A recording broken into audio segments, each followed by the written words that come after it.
দ্বাদশ শ্রেণী বিজ্ঞান বিভাগের শিক্ষার্থীদের রসায়ন প্রথম পত্র চতুর্থ অধ্যায় নিয়ে আলোচনা করব। আজকে লেকচার 7। তো 7 লেকচারে আমার বিষয় আছে, আমি লিখে ফেলি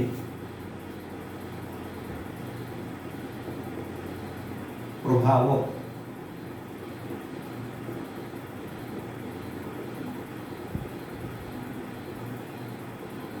প্রভাবক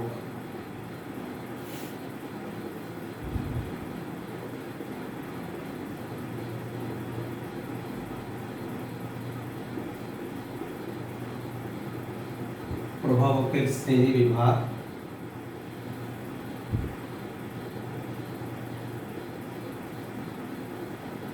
প্রভাবক এবং সক্রিয়ণ শক্তি। আজকে এই বিষয় নিয়ে আলোচনা করব। প্রভাবক, ইংরেজিতে যাকে আমরা বলি ক্যাটালিস্ট, প্রভাবকের শ্রেণী বিভাগ অর্থাৎ বিভিন্ন প্রকার প্রভাবক এবং সক্রিয় শক্তি। এখানে আমরা এটাও লিখব প্রভাবন।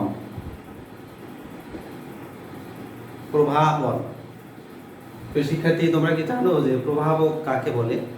প্রভাবক বা ক্যাটালিস্ট কাকে বলে?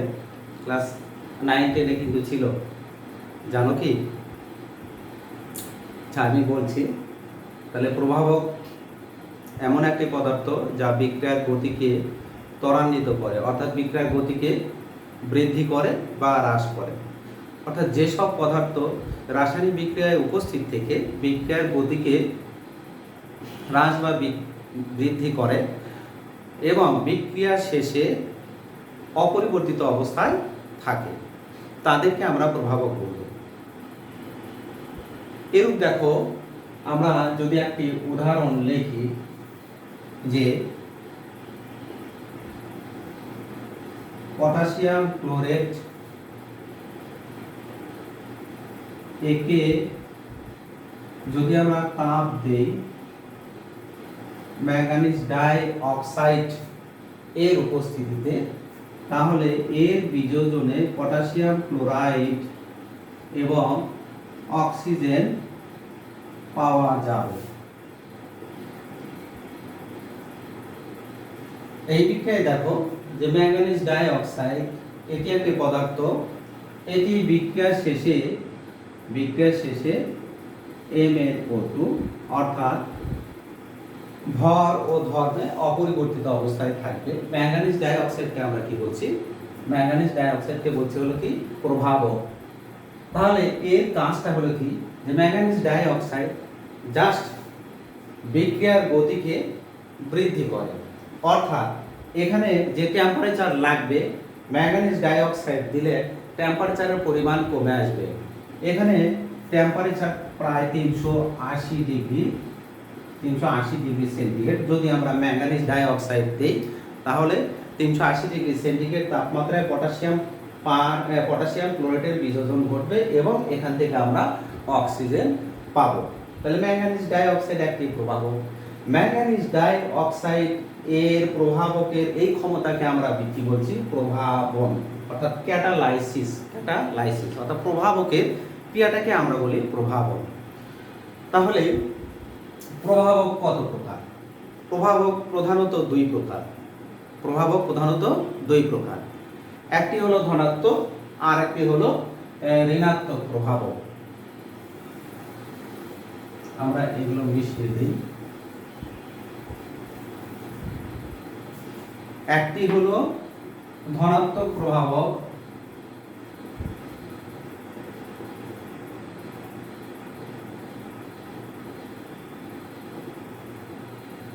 দুই নাম্বার হলো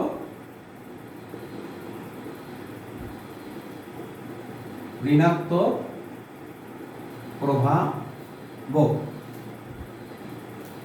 ধনাত্মক প্রভাবক অর্থাৎ যে সকল প্রভাবক বিক্রিয়ায় উপস্থিত থেকে বিক্রিয়ার গতিকে বাড়িয়ে দেয় তাদেরকে আমরা কি বলবো? ধনাত্মক প্রভাবক। এখানে দেখো আমরা উদাহরণ লিখেছি যে পটাশিয়াম ক্লোরেট এর বিয়োজনে ম্যাঙ্গানিজ ডাই অক্সাইড প্রভাবক যদি আমরা ব্যবহার করি তাহলে বিক্রিয়ার গতি কি হবে? বৃদ্ধি পাবে। বিক্রিয়ার গতি বৃদ্ধি পাবে। এক্ষেত্রে ম্যাঙ্গানিজ ডাই অক্সাইড ধনাত্মক প্রভাবক হিসেবে ক্রিয়া করে। এরূপ অসংখ্য ধনাত্মক প্রভাবক আছে, যেমন লৌহ চূর্ণ, তারপরে ভ্যানাডিয়াম পেন্টা অক্সাইড, তারপরে হলো প্লাটিনাম। এগুলো কি ধনাত্মক প্রভাবক হিসেবে বিক্রিয়ার গতিকে কি বাড়িয়ে দেয়। এরপরে ঋণাত্মক প্রভাবক। ঋণাত্মক প্রভাবক যে সকল প্রভাবকের উপস্থিতিতে বিক্রিয়ার গতি হ্রাস পায়, কোনো রাসায়নিক বিক্রিয়ার গতি হ্রাস পায়, তাদেরকে আমরা বলবো ঋণাত্মক প্রভাবক।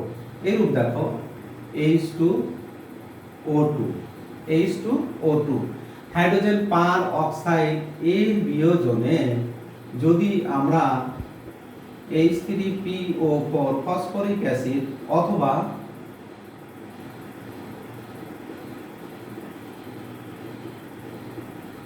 গ্লিসারিন দেই, তাহলে সেই ক্ষেত্রে হাইড্রোজেন পার অক্সাইড এর বিয়োজন হ্রাস পাবে। হাইড্রোজেন পার অক্সাইডের বিয়োজন হ্রাস পাবে। স্বাভাবিক অবস্থায় হাইড্রোজেন পার অক্সাইড বিয়োজিত হয়ে যে পরিমাণ অক্সিজেন উৎপন্ন করবে, যদি আমরা এর ভিতরে ফসফরিক অ্যাসিড অথবা গ্লিসারিন দেই, তাহলে হাইড্রোজেন পার অক্সাইড এর বিয়োজন হ্রাস পাবে। অর্থাৎ যে সকল প্রভাবক কোনো রাসায়নিক বিক্রিয়ার গতিকে হ্রাস করে তাদেরকে আমরা কি বলবো? ঋণাত্মক প্রভাবক। এইরূপ তোমার আর্সেনিক অক্সাইড আছে, ফসফরিক অ্যাসিড আছে, গ্লিসারিন আছে, এরা হলো কি ঋণাত্মক প্রভাবক। এছাড়াও তোমাদের জন্য যে সকল ইম্পর্টেন্ট প্রভাবক আছে সেগুলো আমি এখন পর্যায়ক্রমে আলোচনা করব।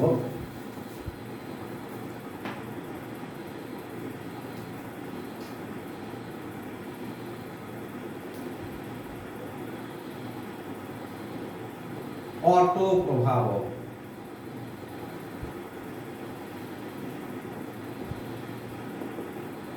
অটো প্রভাবক বা অটো প্রভাবন।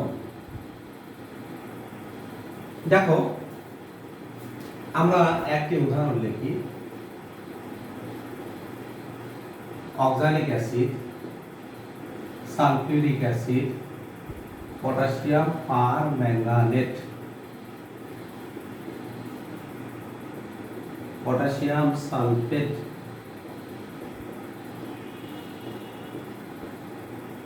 ম্যাঙ্গানিজ সালফেট,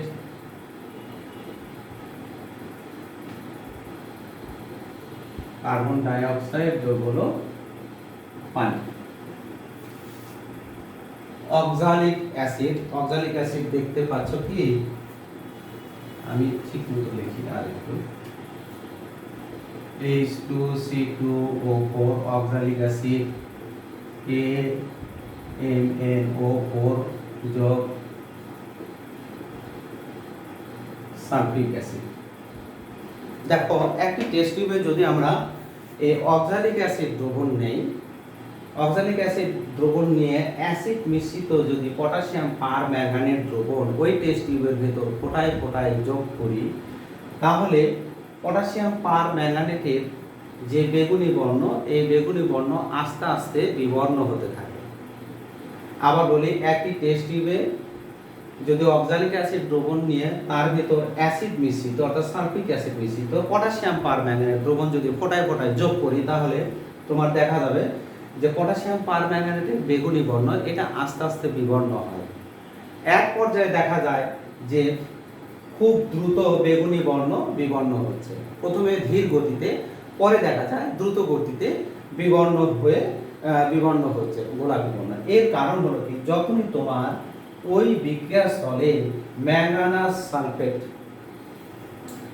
সালফেট উৎপন্ন হয়, তখনই তোমার এই বিবর্ণ হওয়ার অর্থাৎ গোলাপি বর্ণ বিবর্ণ হওয়ার হার বেড়ে যায়। কেন? এই ম্যাঙ্গানিজ সালফেট এখানে তোমার অটো প্রভাবক হিসেবে ক্রিয়া করেছে, অটো প্রভাবক হিসেবে ক্রিয়া করেছে। অর্থাৎ যে প্রভাবক কোনো রাসায়নিক বিক্রিয়ায় বিক্রিয়ক বা কোনো রাসায়নিক বিক্রিয়ায় উৎপাদের কোনো একটি নিজেই প্রভাবকের প্রভাবন ক্রিয়া সম্পাদন করে, তাহলে সেই প্রভাবককে আমরা কি বলবো? অটো প্রভাবক। অর্থাৎ যে রাসায়নিক বিক্রিয়ার ফলে প্রাপ্ত উৎপাদের মধ্যে কোনো একটি নিজেই প্রভাবন ক্রিয়া সম্পাদন করে, তাহলে সেই প্রভাবককে আমরা কি বলবো? অটো প্রভাবক বা স্বয়ংক্রিয় প্রভাবক। এরপরে আমরা দেখব আবিষ্ট প্রভাবক।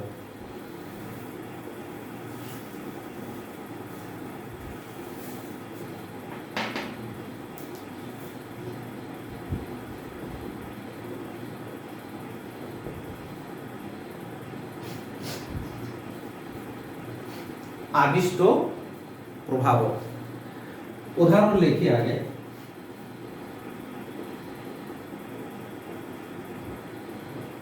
সোডিয়াম সালফাইডকে যদি অক্সিজেন দ্বারা জারিত করি, সোডিয়াম সালফেট উৎপন্ন করে।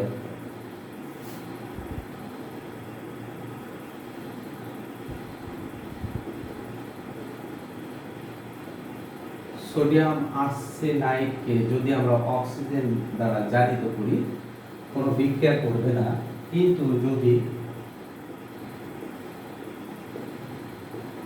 সোডিয়াম আর্সেনাইড, সোডিয়াম সালফাইড ও অক্সিজেন একসঙ্গে নেই, তাহলে জারিত হয়ে সোডিয়াম সালফেট, সোডিয়াম আর্সেনেট উৎপন্ন করবে। প্রিয় শিক্ষার্থী, দেখো সোডিয়াম সালফাইড অক্সিজেন দ্বারা জারিত হয়ে সোডিয়াম সালফেট হয়, কিন্তু অনুরূপ অবস্থায় সোডিয়াম আর্সেনাইড অক্সিজেন দ্বারা জারিত হয় না। কিন্তু যদি আমরা এই রকম করি যে সোডিয়াম সালফাইড এর সাথে যদি আমরা সোডিয়াম আর্সেনাইড, অর্থাৎ সোডিয়াম আর্সেনাইড, সোডিয়াম সালফাইড, এরপরে যদি আমরা অক্সিজেন নেই, তাহলে তোমার জারিত হয়ে সোডিয়াম সালফেট ও সোডিয়াম আর্সেনেট তৈরি করবে। অর্থাৎ এই ক্ষেত্রে সোডিয়াম সালফাইড নেওয়ার সাথে সাথে যেহেতু সোডিয়াম আর্সেনাইড জারিত হয়েছে, কাজেই এই সোডিয়াম সালফাইডকে আমরা বলছি আবিষ্ট প্রভাবক। আবিষ্ট প্রভাবক অর্থাৎ একটি বিক্রিয়কের প্রভাবে অপর একটি বিক্রিয়ক যদি প্রভাবিত হয়, যার প্রভাবে ওই বিক্রিয়কটি প্রভাবিত হলো, সেই প্রভাবককে আমরা কি বলবো? আবিষ্ট প্রভাবক। অর্থাৎ এখানে সোডিয়াম সালফাইডের প্রভাবে সোডিয়াম আর্সেনাইড জারিত হয়েছে, এই কারণে আমরা সোডিয়াম সালফাইডকে কি বলছি? আবিষ্ট প্রভাবক।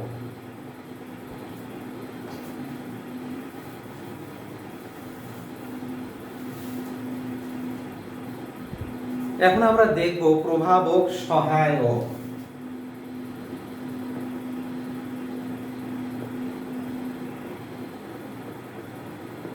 প্রভাবক সহায়ক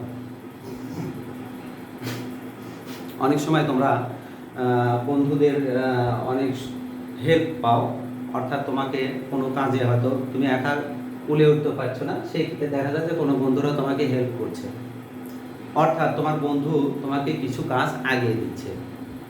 তাহলে এই বন্ধুটাকে আমরা কি বলবো? প্রভাবক সহায়ক। এখানে আমাদের নেতায় আছে যে প্রভাবক একটা আছে, এই প্রভাবকের যদি প্রভাবন ক্ষমতা বাড়িয়ে দেয়, তাহলে যেটা বাড়িয়ে দিল তাকে আমরা কি বলবো? প্রভাবক সহায়ক বলি। অর্থাৎ যে রাসায়নিক বিক্রিয়ায় প্রভাবকের প্রভাবন ক্ষমতা বাড়িয়ে দেয় যে সকল পদার্থ, সেই সকল পদার্থকে আমরা কি বলবো? প্রভাবক সহায়ক বা প্রমোটার। বোঝা গেল? তাহলে প্রমোটার কি? যেমন এরকম দেখো যে আমরা যখন নাইট্রোজেন গ্যাস 3 মোল হাইড্রোজেন গ্যাস এর সাথে বিক্রিয়া করে 2 মোল অ্যামোনিয়া গ্যাস উৎপাদন করি, এই ক্ষেত্রে লোহার গুঁড়া প্রভাবক হিসেবে এখানে দেওয়া হয়। কিন্তু এই লোহার গুঁড়ার সাথে আমরা যদি মলিবডেনাম দিই, তাহলে এর প্রভাবন ক্ষমতা কয়েক গুণ বাড়িয়ে যায়। অর্থাৎ তোমরা অনেক সময় একাকিত্ব ফিল করো, যখন তোমার আশেপাশে 2-4 জন বন্ধু থাকে, তখন কিন্তু নিজেকে অনেক বিরক্ত মনে হয়, মানে অনেক শক্তিশালী মনে হয় যে না, এখন আমার কোনো সমস্যা নেই। এখানেও তাই, যে এই লৌহচূর্ণ প্রভাবকের প্রভাবন ক্ষমতা কে বাড়িয়ে দেয়? মলিবডেনাম। অর্থাৎ এই মলিবডেনামকে আমরা বলছি প্রভাবক সহায়ক অর্থাৎ প্রমোটার। এটা কি প্রমোটার? প্রমোটার মানে প্রভাবক সহায়ক, অর্থাৎ যে সকল পদার্থের উপস্থিতিতে প্রভাবকের প্রভাবন ক্ষমতা কয়েক গুণ বৃদ্ধি পায়, তাহলে সেই সকল পদার্থকে আমরা কি বলবো? প্রমোটার বা প্রভাবক সহায়ক। যেমন প্রভাবক সহায়ক আছে, যেমন তোমার ভালো বন্ধু আছে, এরকম কিন্তু খারাপ বন্ধু আছে না? এইরকম এখানেও তাই, যে এইবার আমরা দেখব যে প্রভাবক সহায়ক না লিখে প্রভাবক বিষ লিখব। কি লিখব? এবার কিন্তু প্রভাবক যেটা আছে তার প্রভাবন ক্ষমতা নষ্ট করবে, তার প্রভাবন ক্ষমতা কি করে দিবে? নষ্ট করে দিবে। অর্থাৎ যে সকল প্রভাব পদার্থের উপস্থিতিতে প্রভাবকের প্রভাবন ক্ষমতা কি হয়? নষ্ট হয়, তাহলে সেই সকল পদার্থকে আমরা কি বলবো? প্রভাবক বিষ। আমরা একটা উদাহরণ লিখছি, যেমন সালফার ডাই অক্সাইড গ্যাস, একে যদি আমরা অক্সিজেন দ্বারা জারিত করি, তাহলে এই ক্ষেত্রে প্লাটিনাম ধনাত্মক প্রভাবক হিসেবে ক্রিয়া করে এবং বিক্রিয়ার গতি বাড়িয়ে দেয়, উৎপন্ন হয় সালফার ট্রাই অক্সাইড। তাহলে প্লাটিনাম এটা ধনাত্মক প্রভাবক হিসেবে ক্রিয়া করে, কিন্তু যদি আমরা এখানে সামান্য পরিমাণ আর্সেনিক অক্সাইড দেই, তাহলে এই প্লাটিনামের এর ক্ষমতা, প্রভাবন ক্ষমতা নষ্ট হয়ে যাবে। কার উপস্থিতিতে? Arsenic oxide. এই ক্ষেত্রে আর্সেনিক অক্সাইড হলো প্রভাবক বিষ, অর্থাৎ এনিমি, শত্রু। এ শত্রু। কাজে ভালো বন্ধু থেকে তোমার ভালো বন্ধু কিন্তু তোমাকে কি করবে? হেল্প করবে। আর খারাপ বন্ধুগুলো কি করবে? তোমাকে বিপদে নিয়ে যাবে। খারাপ বন্ধু থেকে সাবধান। এখানেও তাই, যে আর্সেনিক অক্সাইড থেকে কিন্তু সাবধান। এটা যদি কোনো ক্রমে দেওয়া হয়, তাহলে এখানে বিক্রিয়ার গতি নষ্ট হয়ে যাবে। তাহলে এটাকে আমরা কি বলছি? প্রভাবক বিষ। এরপর আমরা দেখব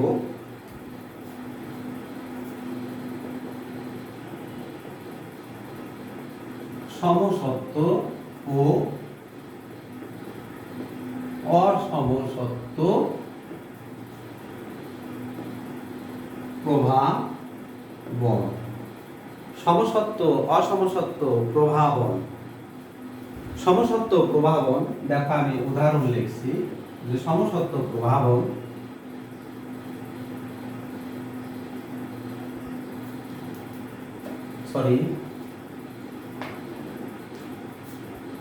সালফার ডাইঅক্সাইড গ্যাস যোগ অক্সিজেন গ্যাস,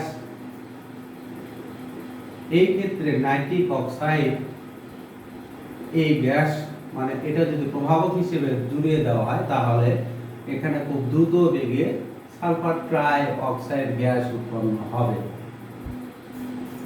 এখানে দেখো বিক্রিয়ক সালফার ডাইঅক্সাইড এবং অক্সিজেন গ্যাস, বিক্রিয়ক সালফার ডাইঅক্সাইড এবং অক্সিজেন উভয় গ্যাস, আবার প্রভাবক যেটা নাইট্রিক অক্সাইড এটি হলো গ্যাস। বিক্রিয়ার ফলে যে উৎপাদ হয়েছে সালফার ট্রাই অক্সাইড, এটি হলো কি? গ্যাস। এই পাশে আমরা লিখি নাইট্রিক অক্সাইড, এটা তো অপরিবর্তিত অবস্থায় থাকবে যেহেতু প্রভাবক।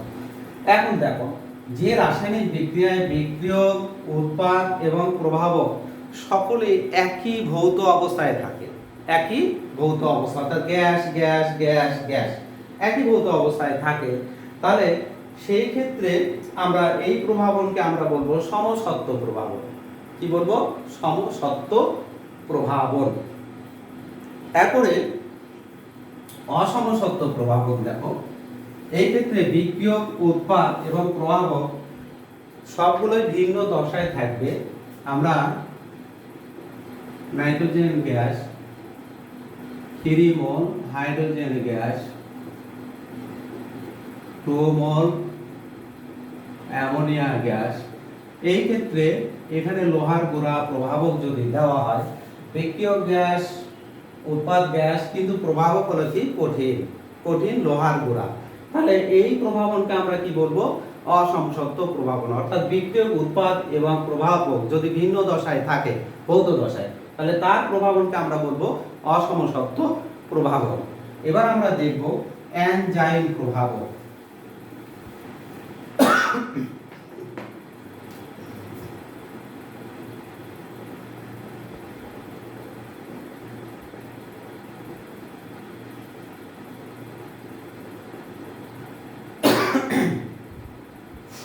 এনজাইম প্রভাবক। এনজাইম তোমরা বায়োলজিতে পড়েছো যে নাইট্রোজেন ঘটিত প্রাণহীন অদানাদার জটিল জৈব পদার্থকে আমরা বলি এনজাইম। আবার বলি, নাইট্রোজেন ঘটিত প্রাণহীন অদানাদার জটিল জৈব পদার্থকে আমরা বলি এনজাইম। তাহলে নাইট্রোজেন ঘটিত এরূপ এনজাইম প্রভাবক হলো ইস্ট। কি বললাম? ইস্ট।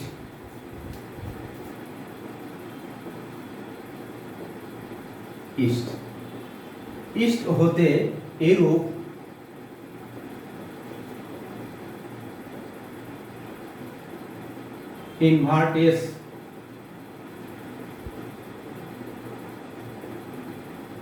ইনভার্টেস ও জাইমেস এনজাইম নিশ্চিত হয়। অর্থাৎ এই ইস্ট গুঁড়াকে যদি আমরা পানিতে রেখে দেই তাহলে এখান থেকে ইনভার্টেস এবং জাইমেস নিশ্চিত হবে, জাইমেস এনজাইম নিশ্চিত হবে।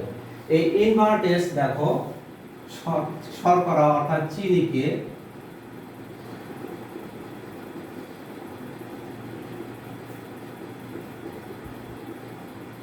আদ্র বিশেষিত করবে।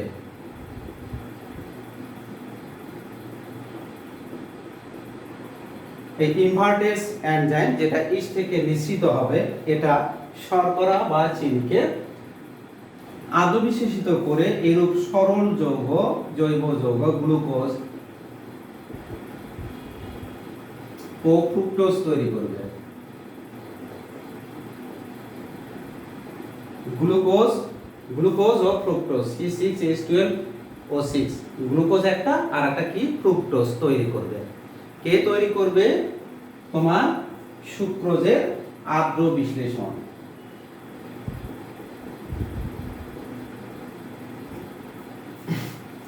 এই গ্লুকোজ পরবর্তীতে জাইমেস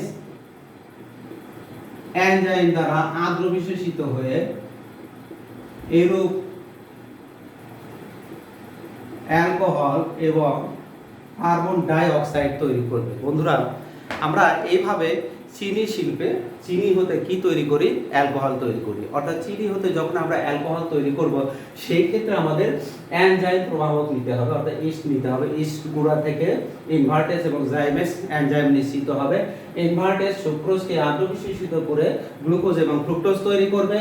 এরপর গ্লুকোজকে আবার জাইমেস এনজাইম আদ্র বিশেষিত করে এরূপ অ্যালকোহল তৈরি করবে। এভাবে বাণিজ্যিকভাবে আমরা চিনি শিল্প হতে কি অ্যালকোহল তৈরি করি। এরপরে আমরা একটু শিখব যে প্রভাবক ও সক্রিয়ণ শক্তি। প্রভাবক ও সক্রিয়ণ শক্তি। আমরা গতদিনে এরূপ একটা চিত্র আঁকাইছিলাম। এইদিকে শক্তি, এইদিকে বিক্রিয়ার গতি।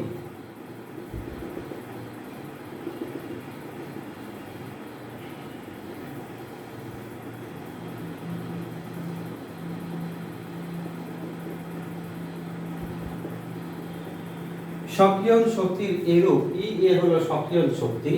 এই পাশে বিক্রিয়ক থাকে, এই পাশে বিক্রিয়ক, আর এই পাশে কি উৎপাদ। এখন দেখো, যদি আমরা কোনো রাসায়নিক বিক্রিয়ায় আমরা যদি প্রভাবক ব্যবহার করি তাহলে সেই ক্ষেত্রে সক্রিয়ণ শক্তি কমে আসে। কি করে? সক্রিয়ণ শক্তি কমে আসে। স্বাভাবিকভাবে কোনো একটি বিক্রিয়ক বিক্রিয়া করে যে চূড়ায় উপস্থিত হয়, এটাকে আমরা বলছি চূড়া, সর্বোচ্চ চূড়া, অর্থাৎ সক্রিয়ণকৃত জটিল অণু এই চূড়ায় অবস্থিত হয়, অর্থাৎ এই পর্যন্ত সক্রিয়ণ শক্তি অর্জন করতে হয়। যদি আমরা প্রভাবক দেই তাহলে সক্রিয়ণ শক্তি কমে আসবে এবং সোজা পথে আমরা উৎপাদ পাব। অর্থাৎ এটা হলো পথ হলো 2 আর এটা হলো পথ হলো 1। অর্থাৎ 1 নম্বর পথে সক্রিয়ণ শক্তি বেশি, এই কারণে এখানে বেশি শক্তি ব্যয় করতে হবে, তাপ শক্তি। 2 নম্বর পথে সক্রিয়ণ শক্তি কম, পথ 2 এ সক্রিয়ণ শক্তি কম, এই কারণে এখানে কম তাপ শক্তি ব্যবহার করা হবে। অর্থাৎ যদি আমরা কোনো রাসায়নিক বিক্রিয়ায় প্রভাবক ব্যবহার করি তাহলে সেই ক্ষেত্রে বিক্রিয়ার সক্রিয়ণ শক্তি কমে আসবে, খুব সোজা পথে বিক্রিয়ক থেকে আমরা উৎপাদ পাবো। প্রিয় বন্ধুরা, আজ এই পর্যন্তই আমাদের ক্লাস ছিল। তোমরা সবাই ভালো থাকো, সুস্থ থাকো, এই কামনা করে আগামী ভিডিও ক্লাস দেখার আমন্ত্রণ জানিয়ে শেষ করছি। খোদা হাফেজ।